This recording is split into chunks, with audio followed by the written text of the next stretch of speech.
পিতা সমতুল্য মানুষ, তাকে কিভাবে দেখেছেন এবং তার কাজগুলো সম্পর্কে একটু জানতে চাই। আমরা যারা স্যারকে পেয়েছি, প্রথমেই প্রয়াণ দিবসে আচার্য সেলিম দিনের প্রতি শ্রদ্ধা নিবেদন করছি। স্যারকে আমরা শুধু শ্রদ্ধাই করতাম না, আমরা প্রচণ্ড ভয় পেতাম। স্যার এত জ্ঞানী ছিলেন এবং জীবনের অনেক পর্যায় নিয়ে তিনি কথা বলতেন আমাদের সাথে। যেমন তিনি বলতেন যে নিম একটা ফল, আমরা জানি ফল গাছ, তিনি বলতেন এটা ফুল, ফুলও তো হয়, তাহলে ফুল, এই যে ভাবার চিন্তার জায়গা তৈরি করে দিতেন তিনি। তিনি আমাদেরকে বলতেন যে তোমরা যখন রিকশায় আসছো, বলো তো কি করে এলে, হল থেকে কি করে ক্লাসে এলে? তো আমরা বলতাম স্যার রিকশায় করে এসেছি, এক কথায় গল্প শেষ হয়ে যায়। তখন স্যার বলতেন কেন তোমাদের কখনো মনে হয় না যে রিকশার যে হুডটা তুলে আসলে সেটা সাপের ফনার মতো হয়ে তোমাকে ছোবল দিতে আসছে? কেন তোমাদের কল্পনার জগৎ কেন তৈরি হয় না?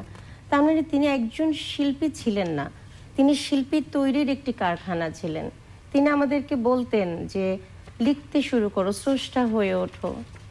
আঙ্গিকের জায়গাটা, অভিনয়ের জায়গাটা কিন্তু আজকে আমার একটি নাটকে পড়ি যখন আজকে একজন করছে, কালকে হয়তো তার কন্যা করবে, কিন্তু আমার পড়ি রয়ে যাবে এবং এই মেয়েটির জন্মদাতা আমি এই চরিত্রটি তৈরি করেছি। মানে ক্রিয়েটর হয়ে ওঠো।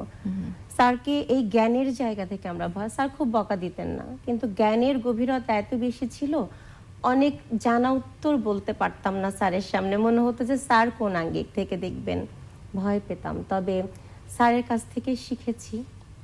স্যার নাট্যকার হিসেবে আজ প্রতিষ্ঠিত এই বাংলায় নয়, আমি বলবো বিশ্বে। কিন্তু স্যার একজন ভালো নির্মাতাও ছিলেন এবং স্যার সুর করতেন, স্যার গান লিখতেন।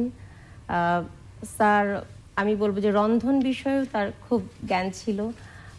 আমরা যদি স্বর্ণবোয়াল পড়ি, এই যে মাছের যে গল্পটা, মাছের ঝিলিক দিয়ে ওঠা, মাছের পেটটা চাঁদের ঝিলিক লেগে কি রং হয়, কি বর্ণ ধারণ করে, একজন মাঝির তার প্রতি আকাঙ্ক্ষা তৈরি হওয়া, এত জীবন ঘনিষ্ঠ, জীবনকে চেনার, জানার, জীবনকে পরিচালনা করার অনেক তথ্য তার কাছ থেকে শিখেছি। জীবন বোধের কথা কিন্তু উঠে আসলে, একজন বহুমাত্রিক সেলিম আল দীন জীবনকে আসলে কিভাবে দেখেছেন, তার জীবন বোধটা কেমন, স্যার আপনার কাছ থেকে যদি একটু শুনি।